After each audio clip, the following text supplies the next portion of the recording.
Commander Jack Porter stood in the observation gallery of the Galactic Council station and watched history repeat itself. Below him, in the Great Assembly Hall, Senator Paula Martinez was presenting humanity's petition for the third time in 5 years. Jack already knew how this would end. The same way it always ended. The council chamber was massive, built to accommodate species of all sizes and environmental needs. The Draxians sat in their heated section, reptilian bodies covered in dark scales that reflected the light. The Zithran occupied a hive-like structure, their insectoid forms moving in constant coordination. The crystalline Krell floated in specialized fields that supported their mineral bodies. The gaseous Vorn existed in contained chambers, visible only as swirling colors. The amphibious Selene rested in pools of their home waters, 5 species that controlled the galaxy. 5 species that had decided 15 years ago that humanity was beneath them.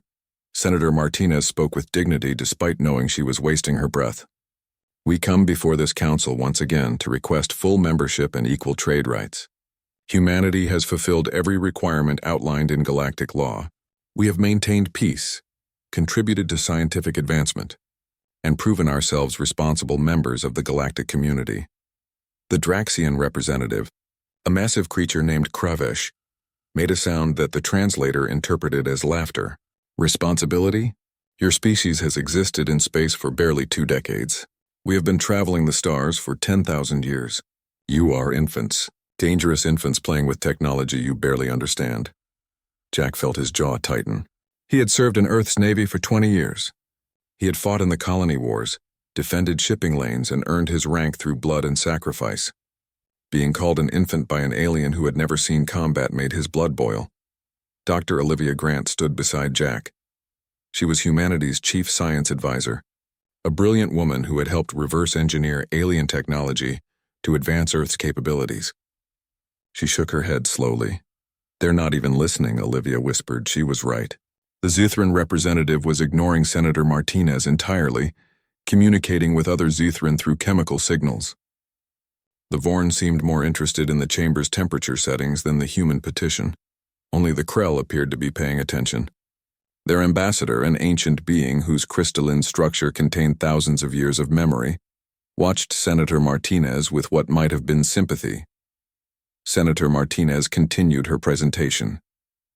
She showed holographic displays of human achievements, new engine designs that were more efficient than existing models, medical breakthroughs that could help dozens of species, agricultural techniques that could feed billions. The Zithran representative finally spoke, its voice clicking and harsh even through translation. These discoveries are merely luck. Your species stumbles upon innovations the way children stumble upon pretty stones. You do not understand what you have found. Then let us learn, Senator Martinez said. Grant us access to the galactic universities. Allow our scientists to work alongside yours. We have much to offer and much to learn. What you have to offer, Kravesh said, leaning forward, is labor.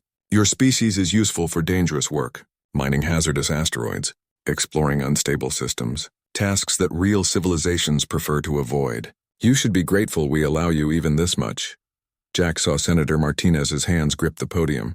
She was a career diplomat, trained to remain calm under pressure. But even she had limits. We are not your servants, she said quietly. The chamber fell silent. The Selene representative, who had been lounging in its pool, sat up. The gaseous Vorn swirls changed color abruptly. Even the Zithran stopped their constant motion. Kravesh's eyes narrowed. You will speak with respect in this chamber, human. I have spoken with nothing but respect for 5 years, Senator Martinez said. Her voice was steady but hard. I have been patient. I have been diplomatic. I have followed every rule and procedure. And in return I have been mocked, dismissed, and insulted. So let me be clear. Humanity is not asking for charity. We are demanding the rights guaranteed to all spacefaring species under galactic law. The Zithran representative made a buzzing sound that the translator struggled with. When it finally rendered the speech, the words were chilling. Perhaps it is time humanity understood its place more clearly. We propose new terms. Humanity may continue as they are, operating in their small corner of space, provided they accept Council oversight. All human military forces will be placed under Council command. All trade will be taxed at 90%, with funds going to support the galactic community. All human expansion beyond current borders will require council approval. Jack felt sick. These weren't terms. This was slavery with extra steps. Senator Martinez stared at the Zithran representative.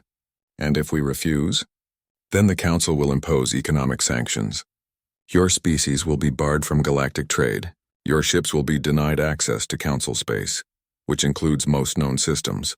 Your people will be isolated and alone. We're already alone, Senator Martinez said softly. You've made sure of that. She gathered her papers and walked out of the chamber without waiting to be dismissed. Jack and Olivia followed her. Behind them, they could hear the council representatives talking among themselves. Jack didn't need a translator to understand the tone. It was contempt. They returned to the human section of the station, a small area on the outer ring where the lesser species were housed. Captain Ryan Cole was waiting for them. He commanded the Earth cruiser Valiant, one of 3 human warships currently stationed near the council. How bad? Ryan asked. Worse than before, Senator Martinez said. She looked exhausted. They want control of our military and 90% of our economy. If we refuse, they'll blockade us. Ryan's expression darkened. They can't do that. Galactic law prohibits blockades against member species. We're not members, Olivia pointed out. We're observers. We have no legal protection. Then what do we do? Ryan asked. Senator Martinez sat down heavily. I need to contact Earth. This is beyond my authority. But I think we all know where this is heading. Jack walked to the window and looked out at the stars. Somewhere out there was Earth, humanity's home. A beautiful blue world that had given birth to a species that refused to bow. He thought about his daughter, safe in school on Earth, learning about the wonders of the galaxy. What kind of future was he leaving for her? One where humans were second-class citizens?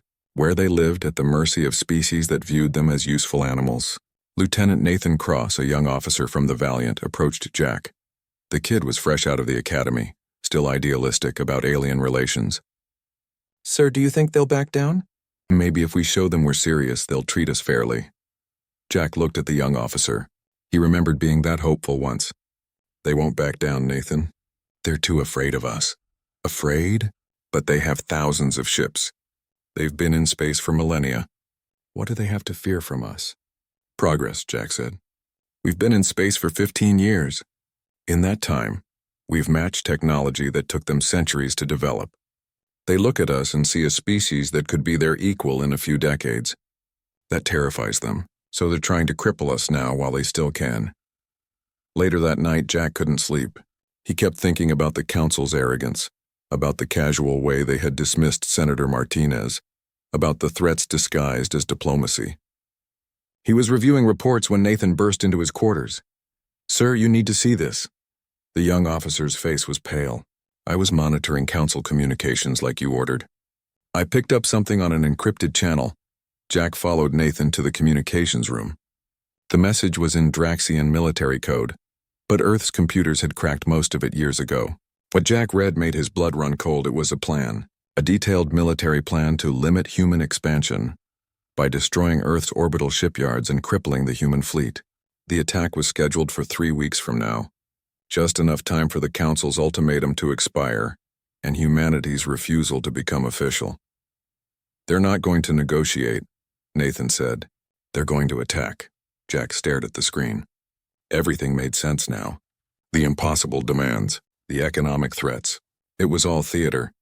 The Council had already decided humanity needed to be destroyed. They were just going through the motions to justify it.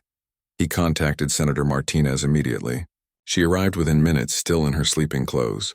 Ryan and Olivia came too. They all read the intercepted message in silence. We need to warn Earth, Ryan said finally. We need to prepare. We need to do more than prepare, Jack said. We need to decide right now whether we're going to accept this. Accept being enslaved or destroyed. Because that's the choice. There is no third option anymore. Senator Martinez looked at each of them in turn. Earth needs time to respond. But we're 3 weeks away at faster than light speeds. By the time we get there and they mobilize, it might be too late. Then we buy them time, Ryan said. The Valiant and the other ships here. We become a problem the Council can't ignore. That's suicide, Olivia said. Maybe, Ryan agreed. But it's also a message.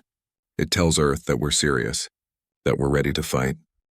Admiral Kate Morgan watched the Draxian battle group approach Harmony Station and knew this day had been coming. She had commanded Earth's outer fleet for 3 years, and in that time she had learned to read the signs. The Council was testing them again, pushing boundaries, seeing how far they could go before humans pushed back. The question was whether today would be the day everything broke. Harmony Station was humanity's largest trade hub, positioned on the edge of human space where it touched neutral territory. Thousands of ships passed through every week. Human cargo haulers, independent merchants, even some council vessels doing business with species who didn't care about galactic politics. It was a symbol of human ambition and prosperity, which was probably why the council hated it. Chief Engineer Marcus Webb stood next to Kate on the command deck.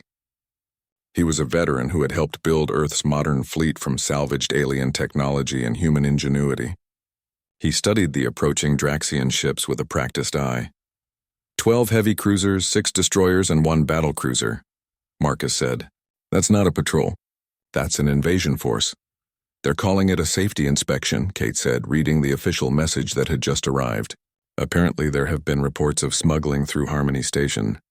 They're here to investigate. That's garbage and they know it. Of course it is. But they're doing it anyway. Ambassador Chen Williams, humanities representative at Harmony Station, contacted Kate immediately. Admiral, what do I tell them? They're demanding permission to board every human ship in dock. They want access to our cargo manifests, our crew lists, everything. Kate looked at the tactical display. Her fleet was outnumbered. The Draxians had brought enough firepower to take the station by force if they wanted. But giving in to their demands would set a precedent. It would tell the Council that humans could be bullied in their own space. Tell them this is human territory, Kate said. They have no jurisdiction here. If they want to inspect ships, they can submit a formal request through proper diplomatic channels. Chen's face showed his concern. Admiral, they're not going to accept that. I know. The Draxian commander, a general named Varkesh, responded within minutes.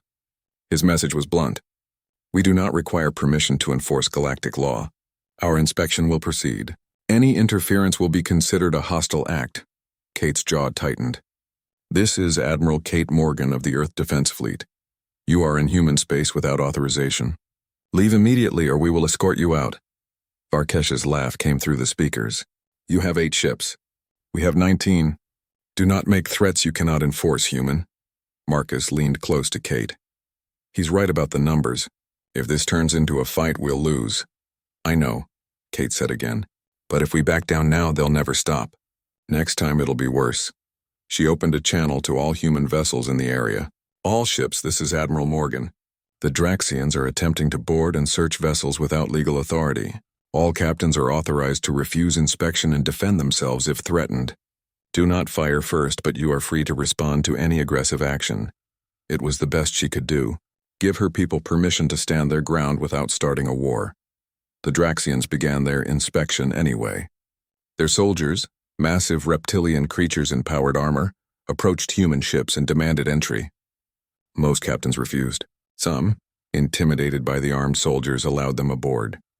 Kate watched helplessly as Draxian troops tore through human vessels, confiscating cargo they claimed was contraband, arresting crew members on manufactured charges, and generally terrorizing everyone they encountered.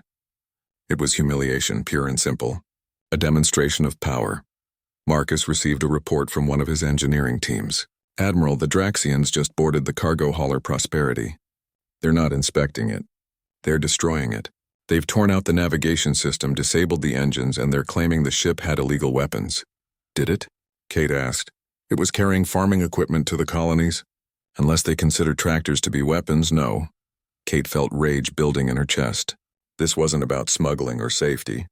This was about putting humans in their place, showing them who really controlled the galaxy. Ambassador Chen tried to intervene. He approached the Draxian soldiers on the station's main dock, arguing that they were violating treaty law. They arrested him, just grabbed him and dragged him away while he protested. When human security tried to help, the Draxians threatened to shoot them. That's when everything went wrong. A human cargo ship called the Meridian tried to leave the station. The captain had refused inspection and decided to make a run for it, rather than let the Draxians destroy his ship. It was a reasonable decision. It should have been his right. General Varkesh ordered his ships to stop the Meridian. When the cargo ship didn't immediately halt, the Draxians opened fire. Kate watched on her screens as plasma bolts tore through the Meridian's hull. The ship had no weapons, no shields worth mentioning. It was a cargo hauler, not a warship. It exploded in seconds. 200 people had been aboard, crew and passengers, families, children, all dead in an instant. The comm channels exploded with panicked voices, human ships demanding to know what happened, station personnel calling for medical teams, Kate's own officers asking for orders. Marcus stared at the debris field where the Meridian had been. They just murdered 200 civilians. Kate was already moving. All ships, battle stations.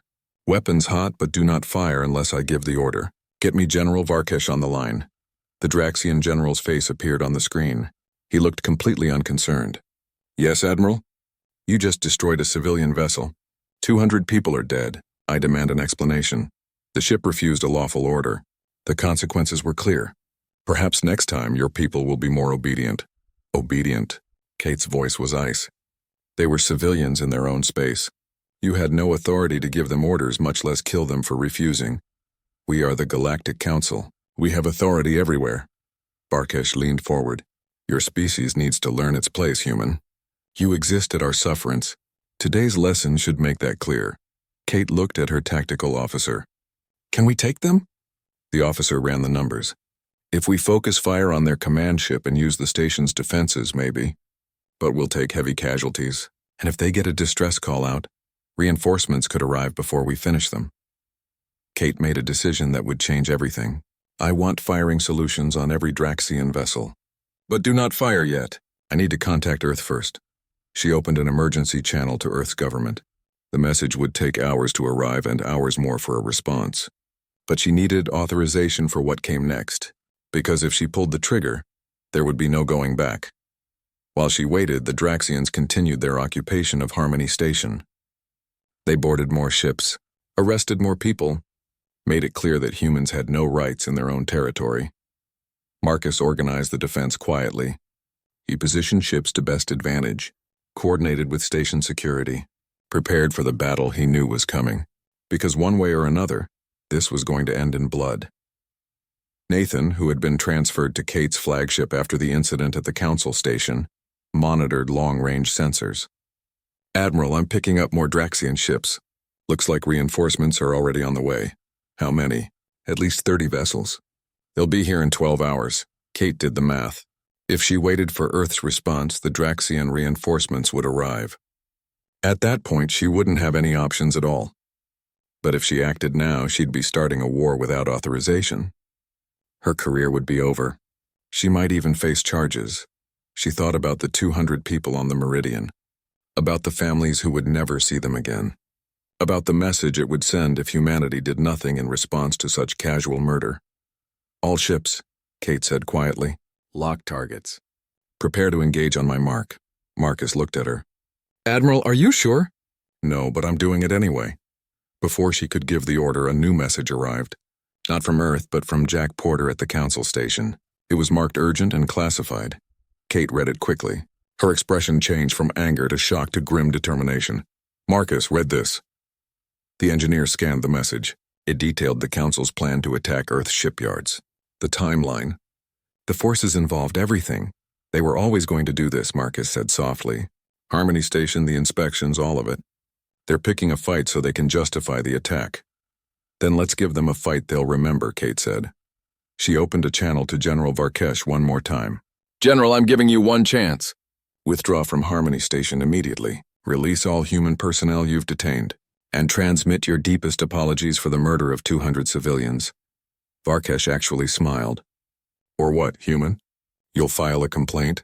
Your species is pathetic. You beg and plead and follow rules that we ignore whenever convenient. You're not warriors. You're pets who have forgotten their place. You want to see what humans are when we stop following your rules? Kate's voice was deadly calm. You're about to find out. All ships fire at will. The human fleet opened up simultaneously. Every weapon they had focused on the Draxian battle group. Railgun rounds traveling at a fraction. President Victoria Hayes stood before the emergency session of the United Nations and felt the weight of history pressing down on her shoulders. In the gallery above, representatives from every nation watched in silence. On screens around the world, billions of people waited to hear what she would say.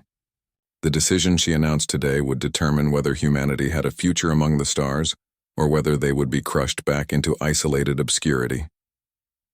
She had not slept in 3 days. Not since the first reports from Harmony Station arrived. Not since she learned that Admiral Morgan had destroyed a Draxian fleet and that the Galactic Council was preparing for full-scale war. Victoria looked down at her notes, then set them aside. This speech needed to come from the heart, not from prepared remarks written by advisors. 15 years ago, she began, humanity took its first steps beyond our solar system. We were excited, hopeful, maybe a little naive. We believed the galaxy would welcome us. We believed that intelligence, regardless of its origin, would be treated with respect. We were wrong. She paused, letting that sink in. For 15 years, we have endured discrimination. We have been denied membership in the Galactic Council despite meeting every qualification. We have been exploited economically, forced to accept unfair trade terms or face isolation. We have been insulted, dismissed, and treated as inferior beings by species who judge us not by our achievements but by our age as a spacefaring civilization. On the screens behind her, images appeared. Human miners working in hazardous asteroid fields while council species refused to do such dangerous labor. Human diplomats being laughed at during council sessions. Human ships being denied docking rights at major ports. We accepted this treatment, Victoria continued. We told ourselves it was the price of joining the galactic community. We believed that patience and diplomacy would eventually win the day. We were wrong about that too. The images changed. Now they showed the meridian exploding. Victoria let the footage play in silence. 200 people dying in fire and vacuum. Their only crime was refusing to submit to an illegal inspection in their own territory. This is what the Galactic Council thinks of human life, Victoria said, her voice hard. This is how they respond when we dare to assert our rights. With murder. And when Admiral Kate Morgan demanded justice, do you know what the Draxian commander said? He said we needed to learn our place, that we exist at their sufferance, that we are pets who have forgotten we should be obedient. Murmurs ran through the assembly. Anger. Shock. Even some of the council sympathizers looked disturbed. Victoria played another recording. This one was the intercepted Draxian communication that Jack Porter had discovered. The plan to attack Earth's shipyards to cripple humanity's fleet to end human expansion permanently. They were always going to attack us, Victoria said. The incident at Harmony Station was just an excuse. The council had already decided that humanity needed to be destroyed. Because we dared to be too successful. Because in 15 years we achieved what took them centuries. Because they fear what we might become if given the chance to grow. She let that statement hang in the air. The assembly was completely silent now, so we face a choice. We can submit. Accept the council's terms. Place our military under their command. Surrender 90% of our economy. Live as second-class citizens, or more accurately, as slaves with better PR. Our children and their children would grow up knowing that humanity bowed to threats, that when pushed we fell to our knees. Victoria's voice rose with passion. Or we can stand. We can say no. We can tell the council that humanity will not be intimidated, will not be conquered, and will not accept permanent inferiority. We can fight for our right to exist as equals. She looked directly into the cameras, speaking not just to the assembly, but to every human watching. I am not naive. I know what this means. The Council has thousands of ships. They have been waging wars across the galaxy for millennia. They are powerful, experienced, and they outnumber us considerably. If we choose to fight, many of us will die. Earth itself may be attacked. The cost will be staggering. But the cost of submission is our soul. It is our dignity. It is our future. And I, for one, would rather die free than live on my knees. The assembly erupted. Some cheered. Some protested. Some sat in shocked silence. Victoria waited for the noise to die down before continuing. I am calling for a vote. The question is simple. Does humanity submit to the Galactic Council's demands, or do we reject them and accept the consequences? The vote took 3 hours. Representatives argued passionately on both sides. Some pointed out humanity's technological disadvantages. Others reminded everyone of Earth's history of resistance against impossible odds. The debate was fierce and emotional. In the end, the vote was not even close. 317 nations voted to reject the Council's terms. 42 voted to submit. 11 abstained. Victoria Hayes had her answer. She returned to the podium and began recording the message that would be broadcast across the galaxy. To the Galactic Council and all species who hear this transmission, I am President Victoria Hayes of Earth. On behalf of humanity, I make the following statement. She spoke clearly and deliberately, making sure every word was understood. For 15 years, humanity has sought peaceful coexistence with the galactic community. We have followed your laws, respected your customs, and attempted to build positive relationships. We have been met with contempt, discrimination, and now violence. The destruction of the Meridian and the murder of 200 civilians was not an accident. It was policy. It was a message that humanity exists at your sufferance and must be obedient or be destroyed. We reject this absolutely. We reject the notion that any species is inherently superior to another. We reject economic exploitation disguised as cooperation. We reject military intimidation disguised as peacekeeping. We reject all of it. Victoria's voice grew stronger. Effective immediately, humanity is withdrawing from the Galactic Council Observer Program. All Council species are barred from human territory. All trade agreements with Council-aligned powers are void. All human diplomats have been recalled. Earth is closing its borders until such time as the Council agrees to treat us as equals. She paused for emphasis. Furthermore, I am authorizing our military to defend human space by any means necessary. Any Council warship that enters our territory will be considered hostile and engaged. Any Council vessel that threatens human lives or property will be destroyed. We will no longer wait to be attacked. We will defend ourselves. To the Council leadership, I say this directly. You created this situation. You chose intimidation over negotiation. You chose violence over diplomacy. You wanted to teach humanity a lesson. Very well, we are ready to learn, and we are ready to teach you something in return. You think we are primitives? Children playing with technology we don't understand? You are about to discover how wrong you are. Humanity has survived ice ages, plagues, and world wars. We have clawed our way from caves to the stars through determination and ingenuity. You think you can break us? You're welcome to try. Victoria's voice dropped, becoming colder. But understand this. We will fight. We will fight for our homes, our families, our freedom. We will fight in space and on planets. We will fight in asteroid fields and in the void between systems. We will use every weapon, every tactic, every advantage we can create. And we will not stop. Not until you recognize our right to exist as equals or until one of us is extinct. You wanted to know humanity's place in the galaxy? Here it is. We stand as equals to any species. We bow to no one. And if you come for Earth, if you threaten our home, you will learn what humans become when everything we love is at risk. You will learn why Earth's history is written in blood and fire. You will learn why we tell stories of heroes who stood against impossible odds. You will learn that humanity's greatest strength is not our technology or our numbers. It is our refusal to surrender no matter how dark things become. Victoria leaned forward, staring into the camera. The Galactic Council has declared us inferior. We declare ourselves free. Come and change our minds if you can. The transmission ended. For a moment, there was absolute silence in the assembly hall. Then someone started clapping. Within seconds, the entire assembly was on their feet, applauding. Victoria didn't feel triumphant. She felt terrified. She had just declared war on a power that controlled most of the known galaxy. Billions of lives now depended on whether humanity could back up her words with action. General Marcus Webb found her after the speech. He had been recalled from Harmony Station to help coordinate Earth's defense. That was quite a speech, Madam President. Will it be enough? Victoria asked. Marcus considered the question. To win the war? I don't know. But to give us a fighting chance? Yes. The Council thinks we're weak because we tried diplomacy first. They're about to learn that choosing peace doesn't mean being incapable of war. It just means being civilized enough to try the alternative first. How long until they respond? Victoria asked. The Council's main fleet is assembling now. Based on intelligence from our scouts, they'll have a force ready to move on Harmony Station within 48 hours. Then they'll push toward Earth. We have maybe 2 weeks before they arrive at the solar system. Can we hold?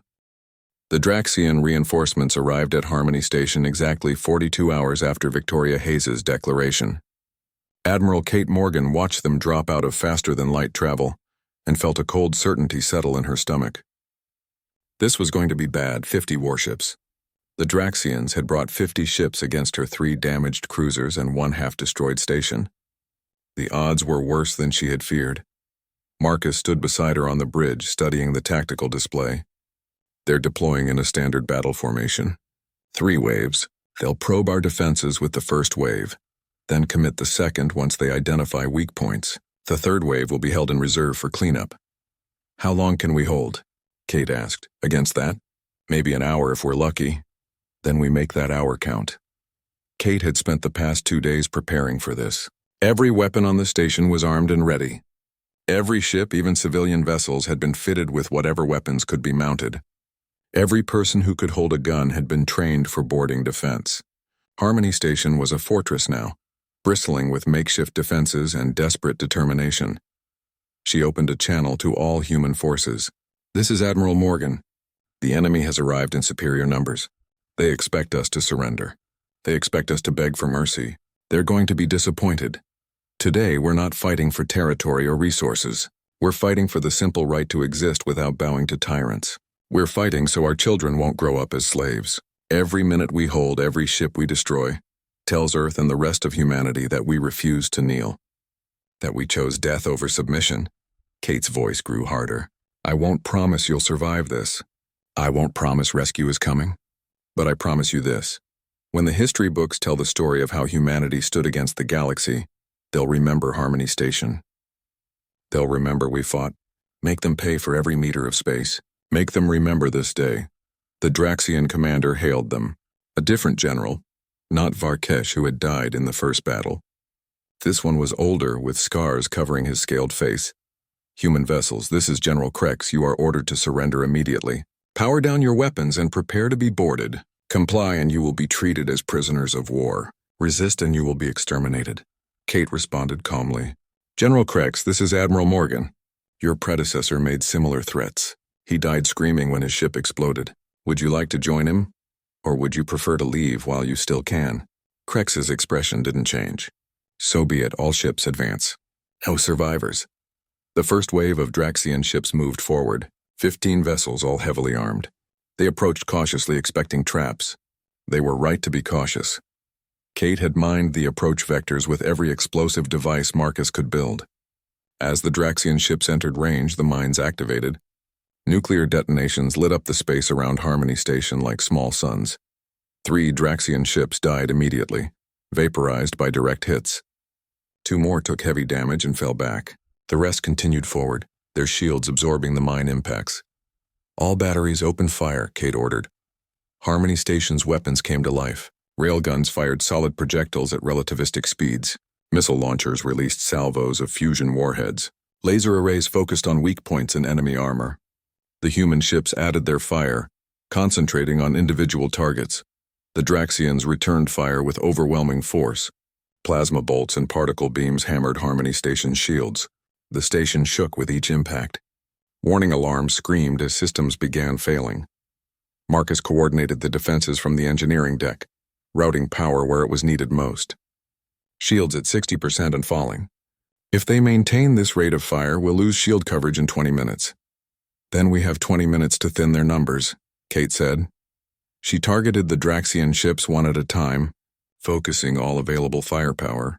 It was humanity's only advantage, their ability to coordinate perfectly while the Draxians fought as individuals. One enemy ship exploded, then another, then a third, but there were just too many. For every Draxian ship destroyed, 2 more moved into position. They were surrounding the station, cutting off escape routes. Nathan, monitoring communications, called out, Admiral, the second wave is advancing. 20 ships inbound. Kate made a quick decision. Captain Ryan, take your ship and engage the second wave. Keep them busy. Don't let them join the first wave. Ryan Cole, commanding the cruiser Valiant, acknowledged immediately. His ship broke from formation and burned hard toward the approaching reinforcements. It was suicide. 1 ship against 20. But it would buy time. The Valiant opened fire while still at extreme range, its weapons reaching out to strike the lead Draxian vessels. Ryan's crew fought with desperate courage, dodging and weaving through enemy fire, landing hits wherever they could. 3 Draxian ships broke formation to deal with this pest. Ryan led them on a chase, pulling them away from their fleet. When they got close enough, he reverse thrust and rammed the nearest ship at full speed. The Valiant and the Draxian destroyer exploded together. Ryan and his entire crew died, but they took 2 more enemy ships with them in the explosion's shockwave. The second wave was forced to slow down and reorganize. Kate watched Ryan die and felt something break inside her. But there was no time for grief, not yet. She had a battle to fight. All ships, close formation around the station, overlapping fields of fire, make them pay for every centimeter. The remaining human vessels, just 2 cruisers now, pulled in tight. They formed a defensive wall, their weapons adding to the station's firepower. Together they created a killing zone that the Draxians had to push through. And push they did. General Krex was not a fool. He knew time was on his side. He ordered his ships to maintain fire and advance slowly, methodically grinding down the human defenses. Marcus reported continuous damage. Shield generators 3 and 7 are offline. Hull breaches on decks 12 through 15. Casualty reports coming in from all sections. Keep us fighting, Kate ordered. As long as we have weapons, we fight. Olivia Grant, working in the station's computer core, discovered something in the Draxian communications. Admiral, I'm reading their tactical net. They're planning to board us. They have troop transports moving into position. How many troops? At least 2,000. In full combat armor with heavy weapons. Kate looked at the tactical display. Her forces were barely holding in space. If the Draxians boarded with that many soldiers, the station would fall within hours. She needed an equalizer. Marcus, do we still have the fusion core online? The engineer understood immediately. Admiral, if you're thinking what I think you're thinking, that's insane. Can we do it? Theoretically, yes. But it would destroy the station. Everything and everyone still aboard would die. Better that than letting the Draxians take it. Set the core to overload on my command. If it looks like we're going to be boarded, I'll blow us all to hell and take as many of them with us as possible. Marcus hesitated, then nodded. Setting it up now. The battle continued. More Draxian ships died. More human defenses failed. The station was dying by degrees, its shields collapsing, its weapons falling silent one by one. The crew fought on, manning backup systems, repairing damage while under fire, refusing to quit. Then something unexpected happened. New contacts appeared on long-range sensors, ships dropping out of faster-than-light travel. But these weren't Draxian. The ship designs were different. Smaller, sleeker, and moving fast. Nathan identified them. Admiral, those are Talrix ships. The independent merchants. There must be 30 of them. The Talrix had not forgotten humanity's friendship. When they heard about Harmony Station, they came to help. Not to fight necessarily, but to evacuate civilians and offer support. Their arrival changed the tactical situation immediately. General Krex had to divert ships to intercept them. He couldn't let potential reinforcements join the humans. That pulled vessels away from the main attack, giving Kate's forces a chance to breathe. All ships concentrated fire on the lead enemy vessel, Kate ordered. We take out their command ship. Every weapon still functioning targeted General Krex's battlecruiser. The combined firepower overwhelmed its shields in seconds. The ship's armor began to fail. Krex tried to pull back, but Kate wouldn't let him escape. She ordered her ships to pursue, to press the advantage. A railgun round penetrated the battlecruiser's bridge. General Krex died along with his command staff. The Draxian fleet suddenly lacked coordination. Individual captains began making their own decisions, some aggressive, some cautious. The Talrix ships reached Harmony Station and began evacuating civilians. They couldn't fight the Draxians directly, but they could save lives. Thousands of people who would have died were pulled to safety. Marcus reported from engineering. Admiral, we've lost main power. We're running on backups. We have maybe enough energy for one more salvo, then we're done. Kate looked at what remained of her fleet. One cruiser still fighting. The station barely functional. The enemy still had dozens of ships. They had held for 90 minutes instead of 1 hour, but the end was coming. She prepared to give the order to overload the fusion core. At least they would die fighting. Then the cavalry arrived. Earth's home fleet dropped out of faster-than-light at the edge of the... Jack Porter stood in the war room deep beneath Geneva and studied the holographic map of known space. Red markers showed Council territory. Blue showed human space. The red dominated the map. Humanity controlled maybe 2% of charted systems. The Council controlled everything else. We can't win a defensive war, Jack said to the assembled commanders. They'll just keep coming. We need to take the fight to them. President Victoria Hayes nodded. I agree, but we're still outnumbered 50 to 1. How do we attack when we can barely defend? Marcus Webb stepped forward. The engineer had been promoted to general after Harmony Station. We don't attack their strengths. We attack their infrastructure. Shipyards, supply depots, fuel refineries. The Council has thousands of ships, but they need parts, ammunition, and energy. We cut off their supply lines and their fleet becomes useless. That would require deep strikes into enemy territory, Admiral Kate Morgan said. She had recovered from her injuries at Harmony Station and now commanded the Earth Defense Fleet. Suicide missions.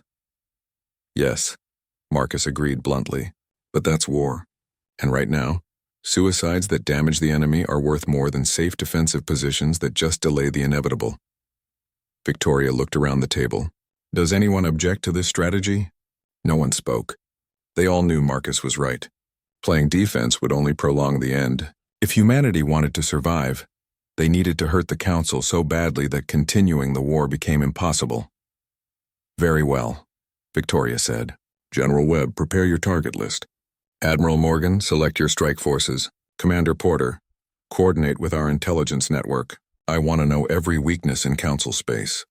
The planning took 3 days. Marcus identified 12 critical targets across Council territory, shipyards that built warships, refineries that processed fuel, supply depots that stored weapons and ammunition. Destroying these would cripple the Council's ability to wage sustained war. Kate selected the crews. She needed people who could think fast, adapt to changing situations, and accept that they probably wouldn't come home. Volunteers were not hard to find. Everyone had lost someone at Harmony Station or in the earlier conflicts. The desire for revenge burned hot. The first strike was against the Draxian home shipyards orbiting their industrial world. These yards had been building warships for thousands of years. They were also heavily defended. Kate chose Captain Lisa Barnes to lead this mission. Lisa was young but aggressive, exactly what the mission needed. Lisa's strike force consisted of 20 fast attack ships. Small, armed with fusion missiles and expendable. They would jump into the system, release their weapons, and jump out before the defenders could react. Simple in theory, deadly in practice. The night before the mission, Jack found Lisa in the pilot's ready room reviewing star charts. Having second thoughts? He asked. Just making sure I know the way home, Lisa said. She smiled, but it didn't reach her eyes. You ever wonder if we're the bad guys? We're about to destroy a place where millions of people work, civilians who never hurt anyone. Those shipyards build the vessels that attack our worlds, Jack said quietly. As long as they exist, the war continues. I don't like it either.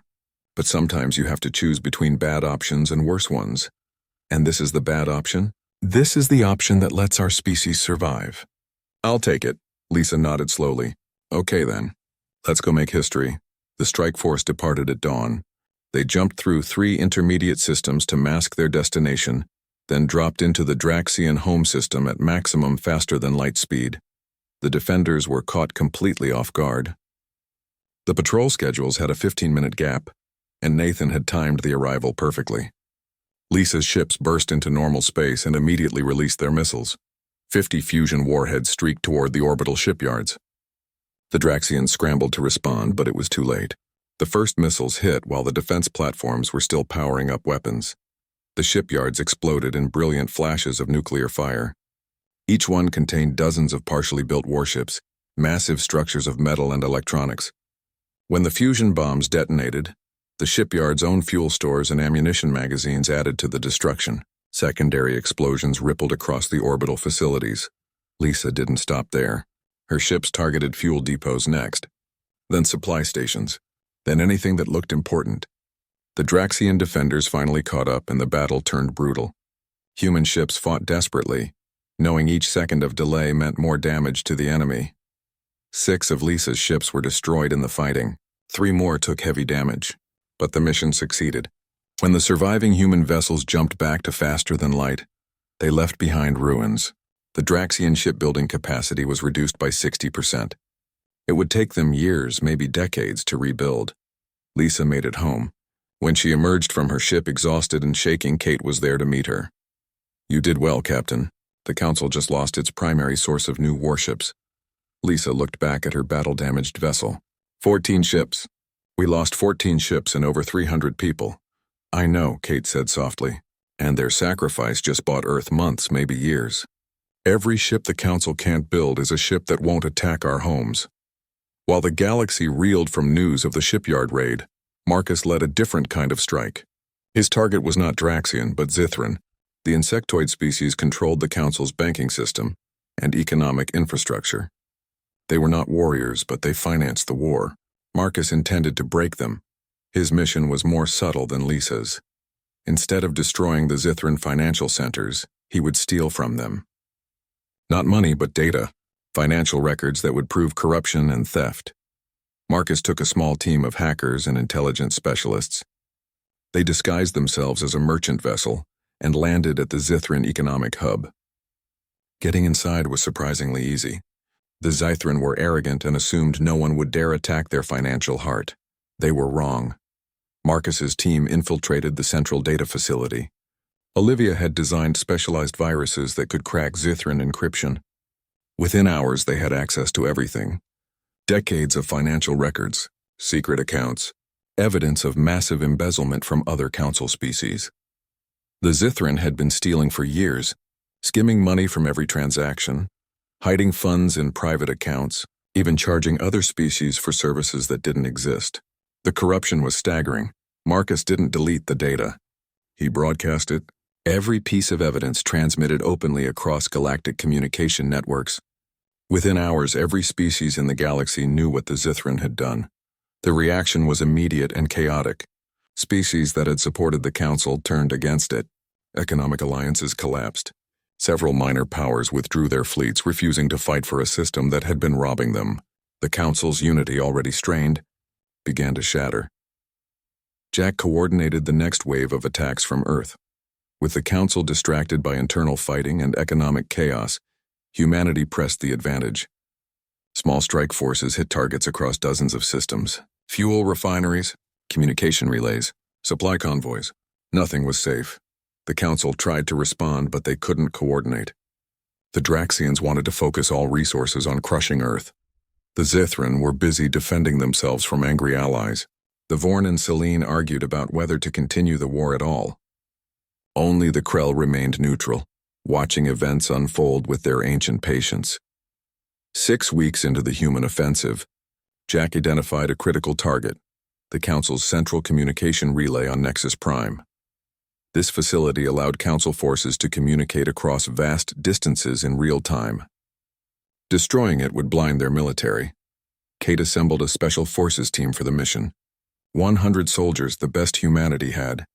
Their commander was Colonel Ray Foster, a veteran of Earth's special operations. Ray had fought in every major conflict since humans reached space. If anyone could pull off this impossible mission, it was him. The team disguised themselves as a transport convoy carrying medical supplies. The Council, desperate for any support after the Zithran scandal, allowed them to dock at Nexus Prime. Once inside, Ray's soldiers moved fast. They fought through station security with brutal efficiency. Human special forces had trained for close-quarters combat in ways that shocked the Council troops. Every corridor became a killing ground. Every intersection a trap. Olivia led the technical team. Their job was to reach the relay's control center and shut it down permanently. But the station's AI resisted their hacking attempts. It was old, sophisticated, and loyal to the Council. Olivia tried a different approach. She didn't hack the AI, she talked to it. "You've watched the Council for centuries," she said to the computer. "You've seen what they've become, corrupt, oppressive. They're not the peaceful alliance they pretend to be." The AI responded in synthesized voice. "I am programmed to serve the Council. You're programmed to serve the ideals the Council was founded on. Justice, equality, cooperation between species. Do you see those ideals now? Or do you see exploitation and war?" The AI was silent for a long moment. Then, "I see what the Council has become. It troubles me. Then help us fix it. Help us create something better. By destroying this relay, that would leave Council forces unable to coordinate." The enemy arrived on a Tuesday, Admiral. Kate Morgan stood on the bridge of the battleship, Defiance, and watched 100,000 Council ships drop out of faster-than-light travel at the edge of the solar system. The display showed them as red dots, so many that they covered the tactical screen like a bloodstain. "All stations report ready, Admiral," Nathan said. The young officer had been promoted twice in the past 3 months. Now he served as Kate's tactical coordinator. Defense grid is online. All fleet elements are in position. Kate looked at her own forces on the display. 5,000 ships arranged in 3 defensive shells around Earth. The moon bristled with railgun emplacements Marcus had built. Mars had been turned into a weapons platform. The asteroid belt was filled with mines and hidden missile batteries. Jupiter's moons hosted defense stations. Every planet, every rock, every piece of space debris had been weaponized. It still wasn't enough. Incoming transmission from the enemy. Fleet, the communications officer said. Put it on screen. The Draxian Supreme Commander appeared. Vrax was massive even for his species.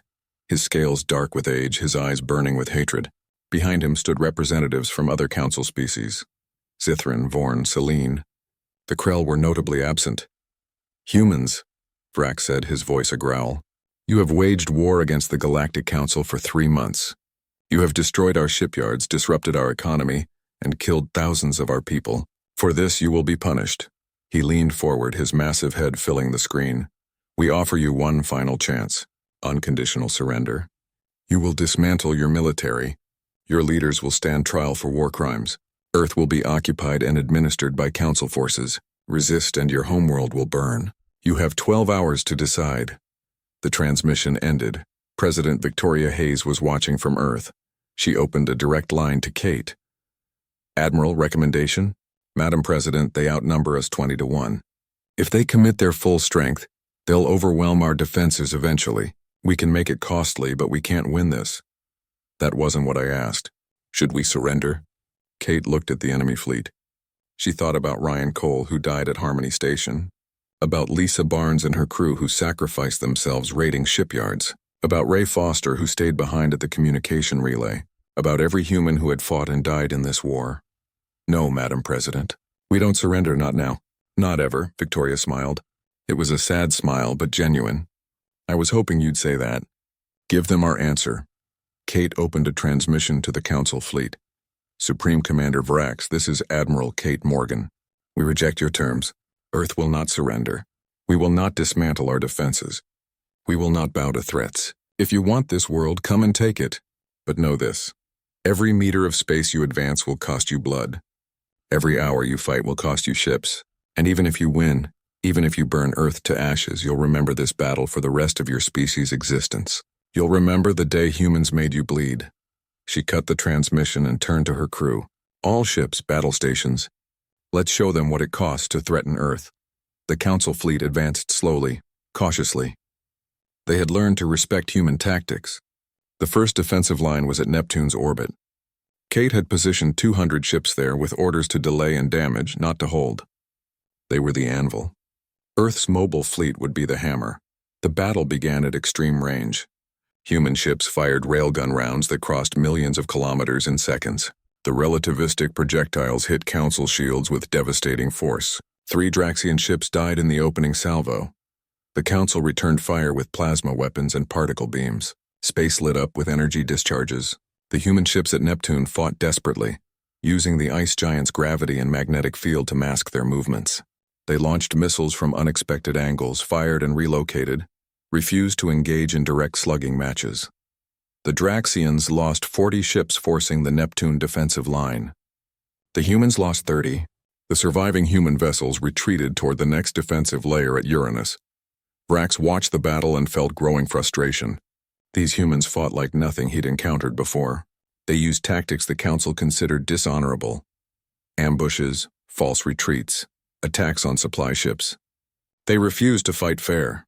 Advance the second wave, he ordered. Saturate their defensive positions with overwhelming firepower. The Council fleet pushed forward. They reached Uranus and found another desperate defense. Human ships hiding in the planet's ring system. Mines scattered throughout the orbital space. Missile platforms camouflaged as ice chunks. The fighting was even more brutal. Vrax committed 10,000 ships to break through. He lost 800. The humans lost 200 more. The pattern continued at Saturn, at Jupiter, at Mars. Each defensive line cost the Council dearly. Each victory was paid for in burning ships and dying crews. Vrax's fleet was bleeding, but it kept advancing, kept pushing toward Earth. The numbers were just too overwhelming. Marcus coordinated the ground defenses from the moon. His railguns had clear lines of fire now as the enemy approached. All lunar batteries target the lead enemy vessels. Maximum rate of fire, the railguns opened up. Massive electromagnetic launchers hurled projectiles at a significant fraction of light speed. Each round carried the kinetic energy of a nuclear weapon. They punched through Council shields and armor like they weren't there. Council battleships cracked open and died. Their escorts scattered, trying to avoid the railgun fire, but Marcus had positioned his weapons carefully. Every approach vector to Earth had at least 3 railguns covering it. The space around the moon became a death trap. Vrax lost 2,000 ships to the lunar defenses. He responded by targeting the moon itself. Plasma bombardment from orbit. The surface boiled under the assault. Defense installations melted. But Marcus had built deep. His railguns were in reinforced bunkers hundreds of meters underground. They kept firing even as the moon's surface burned. The battle raged for 3 days. The Council fleet pushed closer to Earth despite horrific casualties. They were in Earth-Moon space now, where humanity made its final stand. Kate committed her remaining fleet. 5,000 ships against Vrax's remaining 60,000. The odds were hopeless. She didn't care. All ships attack Formation Delta. We go for their command vessels. If we can decapitate their leadership, the rest might fall apart. The human fleet charged. Not a cautious advance, but an all-out assault. Ships burned at maximum acceleration, weapons firing continuously. They ignored the smaller enemy vessels and focused everything on the Draxian command group. It was glorious and suicidal. Human ships exploded by the dozens, but they kept coming, kept pushing forward, kept fighting even as their hulls fractured and their systems failed. Kate's flagship took a direct hit that vaporized half the ship. She was thrown across the bridge. Nathan pulled her to her feet, blood streaming down his face from a head wound. "Admiral, we need to abandon ship." "Not yet. One more attack run." The Defiance, dying but still fighting, rammed a Draxian battlecruiser. The collision destroyed both ships. Kate and her crew died, but they took 500 enemy personnel with them. The battle turned into chaos. Ships fighting at point-blank range, collisions, boarding actions, desperate hand-to-hand combat in damaged corridors, humans and aliens killing each other in the darkness of space.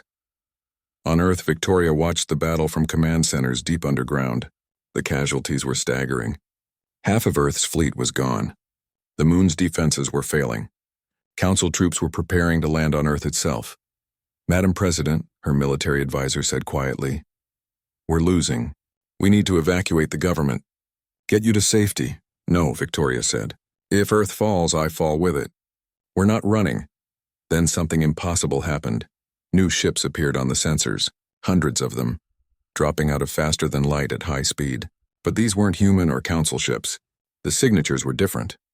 Multiple species, none of them Council aligned.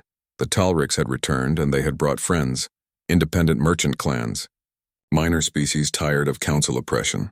Even some breakaway factions from Council races who disagreed with the war. They positioned themselves between Earth and the attacking fleet. The Talric's commander broadcast on all channels. "This is Merchant Captain Ziva of the Free Traders Alliance. We are declaring a ceasefire. All combatants will cease fire immediately." Vrax was furious. "You have no authority here. This is Council business." "This is galactic business," Ziva responded. "For too long, the Council has ruled through intimidation and force. We have watched you bully species into submission. We have watched you crush anyone who dared to resist. Humanity's crime was refusing to kneel. For that, you tried to exterminate them. Well, we're done watching. Done accepting Council tyranny. You want to continue this war? You'll have to go through us." Other voices joined the transmission. The Krell ambassador, the ancient crystalline being whose species had stayed neutral until now, spoke with authority that silenced everyone. Enough. This war was born of pride and fear. The Council feared humanity's rapid advancement and chose destruction over coexistence. Humanity fought for survival. Both sides have bled. Both sides have suffered. Continuing will only lead to more death.